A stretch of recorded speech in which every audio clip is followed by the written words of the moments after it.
Welcome, one and all, back to the Viper's Nest, and I hope you'll forgive the sounds of me eating, but I'm trying to stuff my face with dinner and record this video all before I go to my play rehearsal that I have. So, let's get into it. What are we talking about? So, Games Workshop. They made Female Adeptus Custodes a thing. And that's what we're going to talk about because a lot of people are in an uproar about it. So, what is my thoughts on female custodes? Honestly, I'm not against it, really. If you'll remember, or if you go look for it a while back, I did a Devil's Advocate video for the Primaris Marines when that became a thing. And I feel about female custodians kind of the same way I do about Primaris Marines. I'm not against the idea as a concept. The problem was how they implemented it. So, with the custodians, or not with the custodians, with the Primaris Marines, when those became a thing, like Space Marines 2.0, it makes sense to me because in the world of 40k, humanity, I feel, might not be lasting too terribly much longer against everything that wants to kill them, because the things that want to kill the Imperium keep getting better, so the Imperium needs to upgrade its own forces. So Space Marines 1.0 to Space Marines 2.0 makes sense. Seems like a natural progression of how things should go. But how they implemented it, therein lies the problem. So fucking Bellis Call just on the sly made a couple of million Space Marine 2.0s and then just kind of stuck them into the back of his freezer for 10,000 years until Robot Girly Man came back and told him, hey, those Marines you're keeping in the freezer, we need them now. Let's go, bud. Gee, boy, would it have been nice to have Primaris Marines, a while back, like at Cadia, maybe at Armageddon, maybe at, I don't know, really any battle the Imperium lost, or any battle that they made their way out of by the skin of their fucking teeth. Seems, such things I feel could have benefited from even more and better super soldiers. And that's not even getting into, I don't know, the logistics of keeping those millions of Super Space Marines on ice for 10,000 years. And then the problems of trying to implement them with certain legions like, I don't know, the Dark Angels and the Space Wolves, two legions who happen to be very renowned for not trusting outsiders and stuff like that. Didn't really think about the problems of just having full-grown Super Space Marines just pop up and say, hey, I'm a Space Wolf now, and the Space Wolf's going, the fuck you are? Excuse me? No, you're not. Anyway, so, the problem with the Primaris Marines lies with the implementation, and that's kind of where I'm sitting at on female custodians, because, we have a whole bunch of lore that says that, just like Space Marines, custodians are all male. And at least with the Space Marines, if I remember correctly, I could be wrong, correct me if I'm wrong in the comments, but there was a very simple, kind of solid reason that Space Marines were all male. And if I remember correctly, it goes something like this. So the Space Marines were made from the Primarchs, and the Primarchs were made from the Emperor. The Emperor was a man, so when he created his offspring using his own genetics, then his offspring were also men. And then the Space Marine legions used the genetic templates of the Primarchs of those legions. So it would make sense that all the Space Marine upgrades would only work with male biology.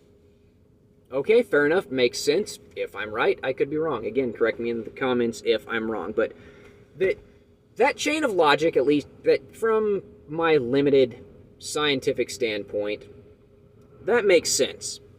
So I'm not super familiar with the Adeptus Custodes, so again, I could be wrong, but I thought that they were also made through a similar, genetic engineering and, bio augmentation process. And if it's like the Space Marines, then it would make sense why it only worked on males.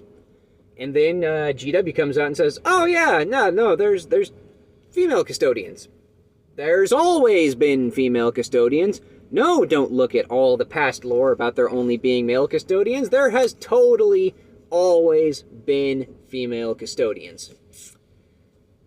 It's more bad writing. So, just, like, okay, let's broaden the subject here for a bit. Like I said, as a concept, much like, Primaris Marines and much like female Space Marines, I'm not opposed at all to female custodians as a concept, and here's why. Look at this shit from like a logic and logistical standpoint. So, you have this ginormous population of human beings in the Imperium, and you are straight up not using like a whole half of them. Because I'm sure the numbers are wrong here, but let's baseline it. Humanity is 50% male, 50% female. You have 50% of your population that you are not using the super soldier stuff on. That's a lot of people you're not using the super soldier stuff on, and it's very obvious that the Imperium could benefit from more super soldiers. So, it would probably take, a smart boy, like, I fucking hate him, but Bellis could be like, so we've got this entire half of our population that we're not doing super soldier stuff to. Maybe we should figure out how to do super soldier stuff to that half of the population, so then our numbers are better. And Bellis already proven he's fucking smart enough to figure that shit out. He made Primaris Marines and then stuck them in the freezer for 10,000 years. He could do it.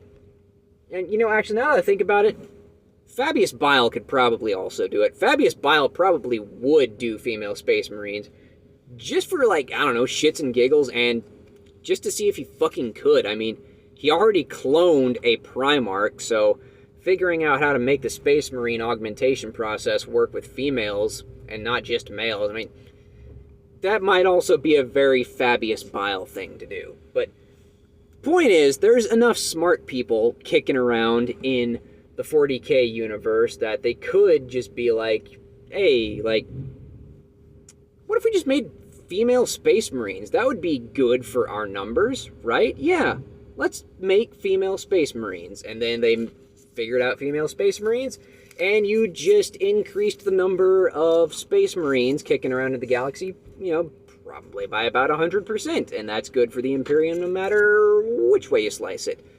Same thing could go down with the Custodians. Like, I know the Custodians are a bit different from normal Space Marines, but the fact remains, like, having more Custodians around to protect Big E while he sits on the throne, that's just another good thing, no matter which way you slice it, I feel like.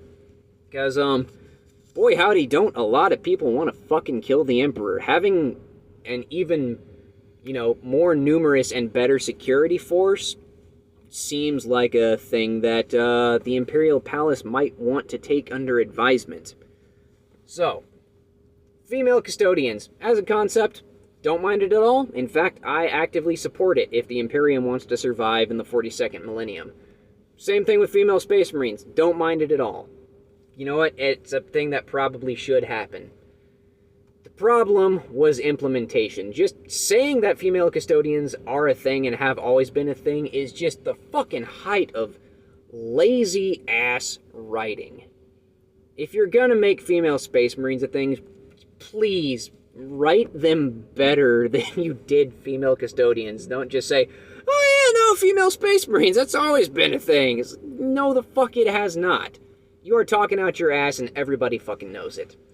And also, just to touch on one more thing, I don't want to try to get, like, too political here, but this is something I feel needs to be said. So, a lot of people are celebrating the emergence of female Custodians as, more powerful female representation in 40k. There has been no female representation in 40k. We need more female representation in 40k. What the fuck are you talking about, no female representation in 40k? There are plenty of badass and awesome female characters in Warhammer 40k. You know what? I'll tell you about my fucking favorite one right now. Her name is Sister Superior Bernice Iscarian, and she is in the Soul Drinkers novels by Ben Counter, which highly recommend you read those books because they're really good. In fact, a lot of my favorite things in 40k came out of Ben Counter's Soul Drinkers novels. It's some of the best 40k writing that there has ever been, at least in my opinion. Anyway, go pick up the books. Anyway, back to my favorite Sister of Battle, Sister Bernice Iscarian.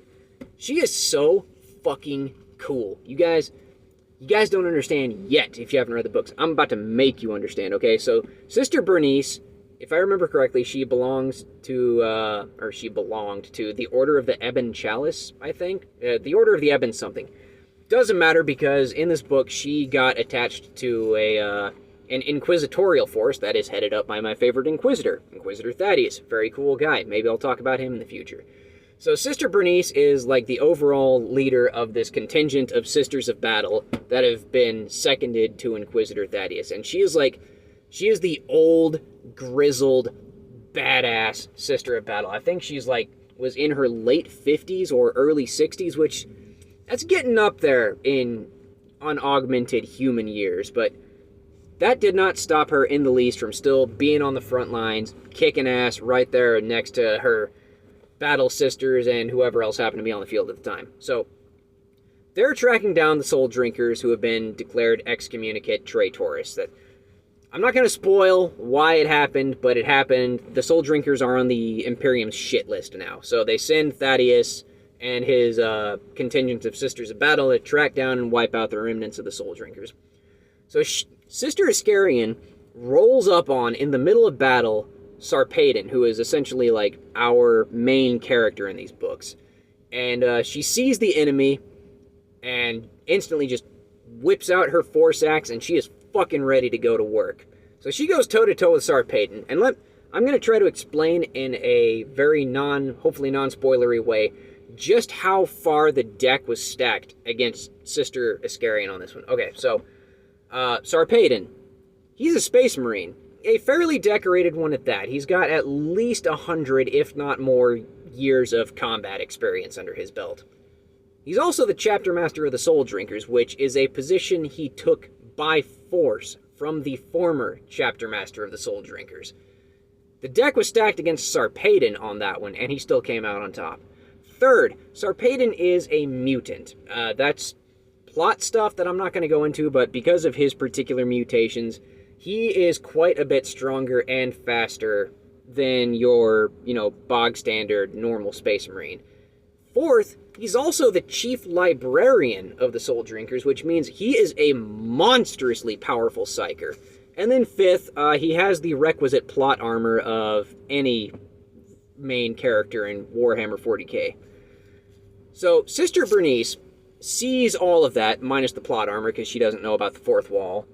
She sees all this. She sees Sarpedon, no hesitation, pulls out her axe. She's going to wait in there and go to work, because god damn it, the Emperor is on her side. And that's the thing you got to understand about Sisters of Battle. So, everybody believes in the God Emperor of mankind. It's kind of a required thing if you're going to live in the Imperium.